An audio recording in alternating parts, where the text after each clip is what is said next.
A little bit over a year ago, I detailed my obsession with the villainous subgenre right here on this channel. And in the subsequent year, well, the rabbit hole has gotten deeper. I've read even more stories. I've embedded in the community. Thousands of people have asked me for something I made for a punchline to become real, which has consumed my every waking moment, and a bunch of my recommendations from last time are now in line for adaptations, including The Holy Grail of Eris and the one within The Villainess. This video hopes to expand a bit on my previous one, though I would still recommend watching that before this if you haven't, links in the description, insofar as this is just more recommendations, including ones that the community begged me to talk about in the comments, and yes, the alignment chart, a joke turned into this video's structure, which I will happily begin to explain, starting with our top left stories, right after I pitch you the villainous I had to cut for time in the last video. But where did I leave off again? Punch, wall, right. May I ask for one final thing as a villainous story without a reincarnation or a time loop, which already gives it an interesting subversion to the standard template, even while Scarlet, our lead, is condemned in it. However, this only opens the door for the Mad Dog Princess, a woman who loves punching those who annoy her, to take center stage. Now free from the yoke of her awful engagement to a prince who spent their time together bullying her, Scarlet, along with the Crown Prince, is off to root out corruption from this land, one fist connecting with one piece of shit at a time. May I Ask does a great job differentiating itself from its contemporaries. So many villainous stories are focused on the past, especially previous lives, and slowly coming to terms with a new future. By the nature of this story, our cast has minimal issue with that, and it gets to pick and choose what traits it wants to steal from the villainous toolbox. What you wind up with is some kind of battle action / political drama hybrid with your usual romance and comedy angles, and I think it rocks. The world building is primarily efficient and yet has some interesting teeth to it. There's a real focus on the dynamics of power within a nation, religions competing with one another, noble factions clashing, and while these larger conflicts stay pretty solidly good, evil, black and white, the interpersonal conflicts between characters do a fine job of getting murky. The art in the fight scenes flows extremely well, and climactic fights get a boost from the various superpowers without going overboard. The romance can definitely be hit or miss depending on the audience. The best way to describe it for a general viewing public is Jinshi and Mao Mao vibes, where the Crown Prince finds Scarlet interesting because of how she responds to her circumstances and her personality. And that actually evolves into something way more substantial as the series progresses. May I Ask feels comfortable dealing with darker tones in a way that feels realistic but hopeful, and manages heartfelt character dynamics both with grand and subtle gestures. The second major arc of the story is a highlight, with intrigue and the world's mythology at play, and the current manga arc in another country has added even more layers of fun to the story. Imagining the sequence of the orchestra playing as Scarlet blasts her way through a castle to destroy a slave trader is impeccable. I need it. But where would it fall on the Villainess Alignment Chart? And what even is the Villainess Alignment Chart?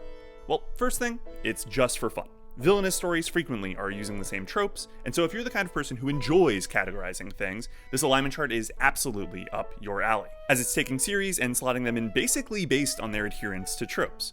What's fun though is discovering that two stories that are in the same category couldn't be more different in terms of style and substance, while at their atomic level possessing many of the same features. Also, in a sea of terms, subgenres and editorial focuses where we have from the most broad fantasy and shoujo down to the more specific villainous and otome isekai, the alignment chart is a helpful way to classify. What do you consider a villainous story, and what's otome fantasy, and what's something else entirely? At the end of the day though, this is for discussion and always for fun. Take it as seriously as you desire, and if the answer to that is not at all, don't worry, this is basically an excuse for recommendations and conversation, so let's jump in. Unsurprisingly, our top left is character purist, structure purist. These are the examples that are undeniably villainous stories. Our x-axis, character, refers to our protagonist and asks if they are the villainous, aka is the female lead of the story portrayed, if not in actuality, at least performatively, either in universe or in the fiction prior to the reincarnation / time loop, as the jilted lover, the evil force, the one who treats others poorly, etc. In other words, are they the bad guy even if they are not actually bad? Scarlet, for example, is not actually a villain, however, the internal narrative portrays her that way, which is what leads to her condemnation, where we get into structure. Structure asks a question of the condemnation event. The moment in which the villainess is condemned for their actions, real or fabricated, and is exiled, killed, or has some other horrible fate as a result. The question is if this moment is the organizing structure of the story, or is it simply the inciting incident? Or does it lack anything that could be considered a condemnation at all? In Scarlet's case, her condemnation kicks off the plot and serves as the broad scaffolding for the first arc. That's not as singularly focused as something like Hamefuro, where the threat of the condemnation event is a sword of Damocles hanging over Katarina, and avoiding flags or breaking them is her entire modus operandi. Nor is it as honed as Remelia's raison d'etre, getting revenge on those who orchestrated the condemnation in the one within the villainess. However, May I Ask to me is a good example of using the condemnation as a launch into the series for character work and early plot development before growing into more of the traditional fantasy space regarding the story arcs. Personally, I place May I Ask as a structure-neutral, character-purist title, though I could see an argument for pure top left. You could argue that this is a trend for a bunch of post-condemnation series that aren't revenge-oriented, or don't carry the ramifications out in the long term. Seventh Time Loop comes to mind as one that lands here, for example, but also, that's my subjective opinion. Accomplishments of the Duke's Daughter is a really fun read, and you can argue its condemnation is just an inciting incident since so much of the work is building up the thief, and very little attention is paid to revenge, as it were, but in my opinion, there's enough there dragging us back to high society that the condemnation doesn't only feel like a launcher, whereas that's how I feel about it in The Villainess with Special Circumstances. Everything Letizia does post-annulment using her nurse training has very little to do with her condemnation. May I Ask is kind of perfectly in that gap. Not that it matters in my case since I consider both of these squares to be villainous stories, but could matter for you if your interpretation of the subgenre's specifics is a bit more rigid. As for a deep recommendation on a true dyed-in-the-wool structure purist, character purist story, let's mix the country of origin up. I didn't get to do a deep dive into any Korean manhwa last time, so I'll fix that now. Your Throne is a marvel, one of my absolute favorites this subgenre has to offer, and yet I have a confession. I bounced off of it the first time I read it. It was in reading the comments of folks who watched my first video saying, "Oh, you love the Holy Grail of Eris, you will definitely love Your Throne," that I gave it a second chance, and by golly, am I thankful for it. Because, while I don't think that comparison is particularly good, if you do want a villainess who doesn't turn lawful good after a chapter, a saintess who's willing to get her hands dirty, toxic relationships that are slowly destroying everyone involved in all caps, and a slow burn that is still 200 chapters in, surprising me in the best ways, Your Throne is undoubtedly a story for you. I'm not joking about the lawful good thing. Chapter 1 introduces us to our primary protagonist and villainess, Medea, who is willing to kill with her own hands, while her friend turned love rival Psyche is the lawful good sunshine angel caricature saintess that we've all come to expect at this point. And I think that's why I bounced off, because the early chapters don't properly get into the character depth, especially of our deuteragonist Psyche. That's coming after some twists, the first of those twists being that Medea, when going to confront Psyche for becoming the crown prince's fiancé, switches bodies with her by happenstance. And once that happens, the illusions and preconceived notions that the reader has because of their experience with other villainous stories wash away under a torrent of surprising and horrifying reveals of character backstories, motivations, and relationships that weave into something impossible to put down. Psyche's circumstances are revealed to be far from the idyllic heroine backstory, and her lack of awareness about the prince's true colors, despite wearing them on his sleeve, lead to intense character growth for her. Medea's loyalty comes into sharp focus as well. Her desire for power and respect are not merely because she believes she's owed them for her station, but because she has fought every day for them and will not be denied. Their relationship with each other is the central axis of the story, but the secondary characters get fleshed out nicely, none more so than Heli, who is simply the embodiment of toxic dependence, and God do I love him. And then there's Eros, our crown prince, who is one of my favorite antagonists in the subgenre because he is just so damned evil, convinced in his righteousness. Arcs take an eternity, the pace is as close to glacial as I can personally put up with, but the chess moves are so engaging. The payoffs, or frankly, the lack thereof sometimes, always hit just right to keep me coming back for more. And getting to watch Medea do Medea things and learn that even more of this world was designed to put me into emotional hell, I am simply there for it. So to me, it's a no-brainer that Your Throne is our top left here. We've got a body swap as the inciting incident, so I can kind of understand why some might not consider that a condemnation. But not only is there a true condemnation event wherein Psyche is chosen over Medea, something shown in the first chapter and fleshed out far later, not to mention that Psyche being chosen was what launches the events that lead to the body swap in the first place, but by chapter 17 we are very clearly in a true revenge series based on this moment and arguably more than one person's, which is the scaffolding for the entire story. It's Your Throne, it's a true villainous, I will not entertain discussion to the contrary. Meanwhile, our bottom left is where you would find a bunch of series like The Rewards of Marriage and In Another World My Sister Stole My Name. No time loops, no big projects, just characters who have bad social credit because of others' actions and now must do their best. I think these are good examples because for the most part this category is filled with heroines in more traditional fantasy storylines who are misunderstood because of a general misunderstanding, or they have replaced the original character who got the bad rap deservedly. Lizelle, who is mistaken for a scammer on top of isekaiing into a woman with a terrible reputation, or someone like Avril, who takes the place of her bad-mannered twin after being black-sheeped by her family and an incompetent woman wants to be the villainess. Meanwhile, in our character-neutral column, you have as the protagonist not the villainess, but a supporting character, a maid, a butler, a best friend, a mob character, etc., who is trying to prevent the bad end or helps out post-banishment. If you've been dying for a male main character in this space, congratulations, you now have options. You can go very traditional with something like the villainess's butler, or one of the cuties in the space being I'm not even an NPC in this Otome game. Holy Grail of Eris would also land here if you argue that Constance isn't the villain, Scarlet is. See my first video for more on why this series is my number one. This is also where you'll find the extremely popular observation log, where the protagonist is the love interest, the crown prince that is supposed to despise the villainess who is aware that that's the role that she is supposed to play.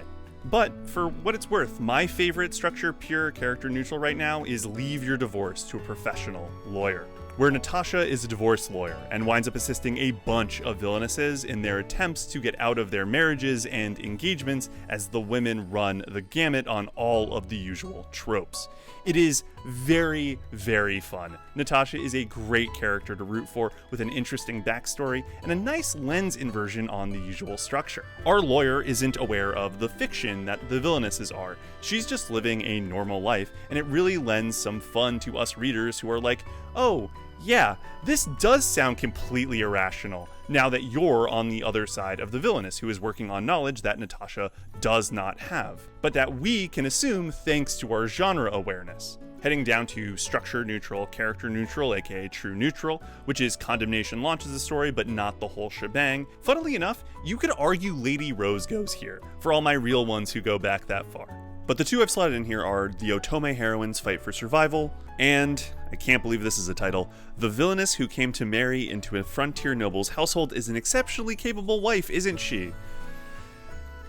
Magi Revo I could see an argument for here, though personally I slot it above this one.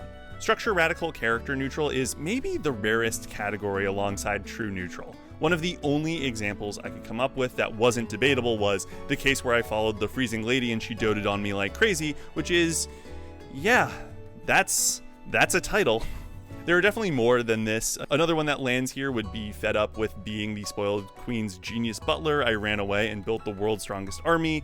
Again, another hell of a title, but I tend not to love the stories that fall into this square, so a lot of the examples that land here I've started and have since dropped. A fate that is absolutely not the case for our next animated recommendation. The Too Perfect Saint has a villainous bent. Our protagonist, who is thrown out of the kingdom by her fiance, the second prince, so that he can be with her younger sister, is not the villainess in question though. Philia is, by every account I can think of, a true saintess, working on behalf of her country in all facets, and her abilities are second to none. Her getting thrown out of the country just means that she becomes a saintess for another country. The villainess is actually Mia, our deuteragonist also saint, who loves Philia and hates the parents and fiancé who threw her older sister out, now striving to protect the country and also take those people down. It's a fun read that balances a kind of comfy learning to become more than your station and what it means to live with people who value you for you in Philia, and also the takedown machination with Mia, and I think the balance actually works really well. I like the art style, I find the character dynamics engaging. Maybe I'm a bit soppy, but Philia finding a community that respects and appreciates her for her,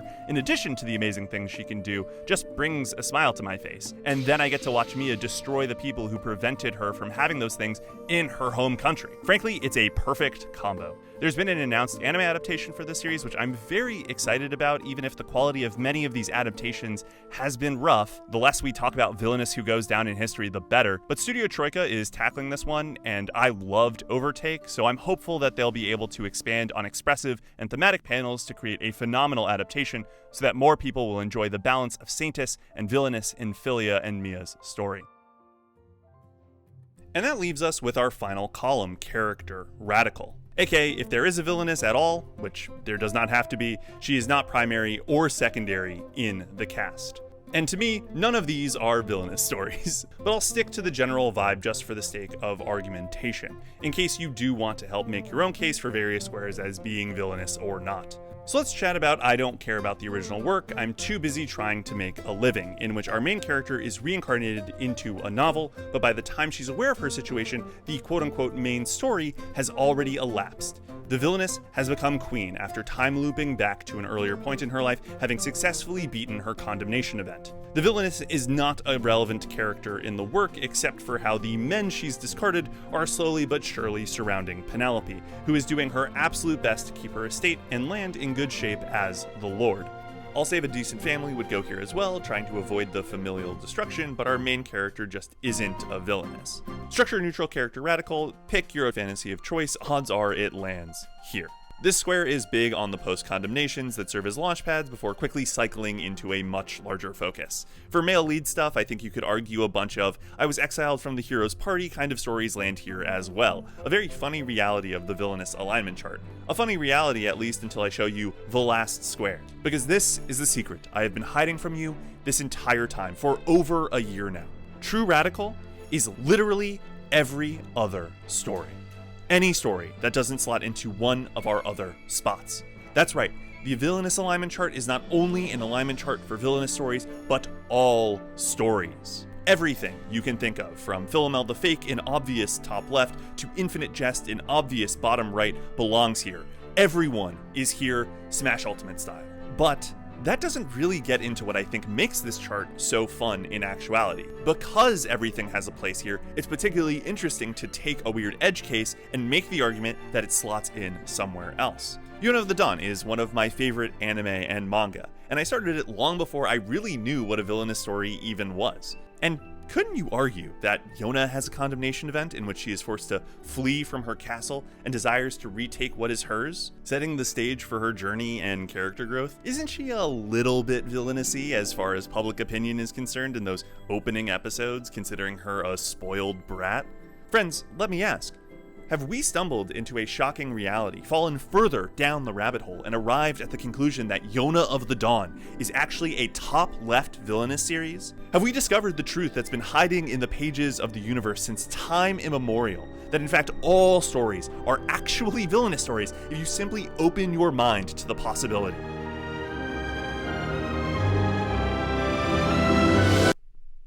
No. I would not argue that Yona is a villainous series, but as I joked in my previous video, you might argue a hot dog is a sandwich, just as you might argue Yona is a villainous. And it's fun to do this for far more. Persona 4, true center villainous series. Octopath Traveler 2, Temenos lead in Throne story, that's top center, gang. Steins Gate is secretly a villainous series all along, you just don't know it until the very end. Bang Dream My Go, that's a top left solo leveling. Okay, maybe not that one. The point is, there could be, in fact, villainous stories everywhere, with those with eyes to see. But let's take out the mock debates, except for the ones that you'll want to have in the comments, and hey, I'll meet you there, and jump into another inarguable villainous recommendation.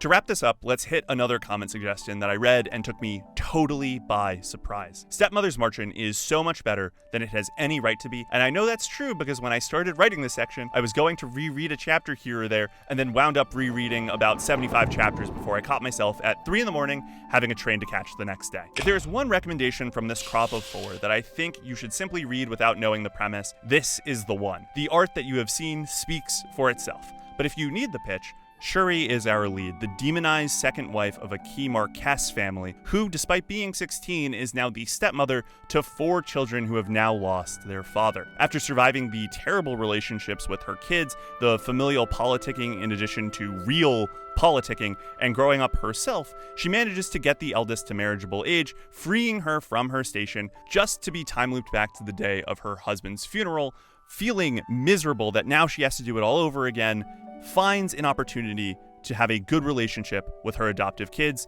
and resolves to make sure that this time she gets to see the eldest son's wedding. That is the main joy in this series for me, as opposed to my usual compliments of chess moves. Watching this family come together is special in how real it feels. There are missteps and growing pains, but everyone is in the same boat, and the care in the familial relationships comes off the page. And that actually extends to other families in this story too. That's not to say there's no strategic moves here. There's in fact a whole arc about a legal case that's a real page turner, but I am mostly here for the characters and how Märchen pretty comfortably handles its core conflicts, both in the micro person to person and then also the macro, societal and political, with a touch of religion in there, because really, what is a Manhwa Villainess series without some church machinations? If it feels like I'm staying much broader than usual here, it's because I am. Märchen kind of just needs to be experienced as it flows effortlessly between present and flashback to convey the trials and tribulations and complex character dynamics at play in a story that started long before chapter 1 in terms of true time, but once it builds up steam is impossible to put down. One chapter can bring an immense smile to your face in the cute dynamics at play, and then the next one can be utterly heart-wrenching with the words gone unsaid between loved ones. And the art. My god, there are panels in this thing that actually take my breath away with their beauty and thematic implications. It is maybe my favorite manhwa from an art perspective, and I think that says a lot because there are so many goddamn beautiful manhwa out there. That's how we're closing this one out. Do what I did after reading all the suggestions for it in the comments. Give Stepmother's Märchen a chance. Before we hit our final beat, one last really quick recommendation. A big thank you to Moon Anime for animating the actually good-looking parts of this video, aka the May I Ask, Your Throne, Too Perfect, and of course, the Märchen sections. I'll leave a link to their YouTube and other socials in the description, and I'd recommend checking out their Chainsaw Man video after this one if you need a change of pace. And hey, if you're in the market for a talented manga editor, well, I think the product speaks for itself. Okay, last recommendation. You should read Not Your Typical Reincarnation story. I'm not going to go into details on it. You should experience it unburdened by my pitch. It's complete, it's on Webtoon, it's a great take on the villainous subgenre, eminently rootable protagonist who is clever, great twists, a genuinely heartwarming romance. I would feel pretty comfortable slotting it into my top 10 villainous stories of all time. That has the replay value seal of approval. And so, unbelievably, we have yet again ended this video when there are still so many villainous series I want to talk about. How will I survive without getting to talk about Wicked Woman? And yet, the time has come to release you from the rabbit hole that I am personally trapped in. Go, be free, my friends. And please, if you are stuck in here with me, let me know which villainesses have caught your eye and what you'd like me to talk about next time. Perhaps there's even another chart that I've been hiding all along containing secrets unknowable until the time is right. And as always, thank you for watching. Wow. Thank you so much for getting to the end of this video. If something caught your eye, one of the anime, manga, or manhwa, and I didn't mention it by name, feel free to head on over to the caption track English Canada and head to the time code where it appeared, and that will give you the name, and you can hopefully find whatever you're looking for there. I'll also source a bunch of them in the description. And more broadly, thank you for your support on the first villainous video I did. It doing so well made me want to do this one. I'd love to just keep making villainous videos, although I think the next one will probably just be recommendations and then maybe a few comments about like some interesting community trends that I've noticed on like what people tend to lean towards, and especially their takes on male leads. I find it so interesting to read the comments on some of these series, but I'll save that for another time. Thank you again so much for watching.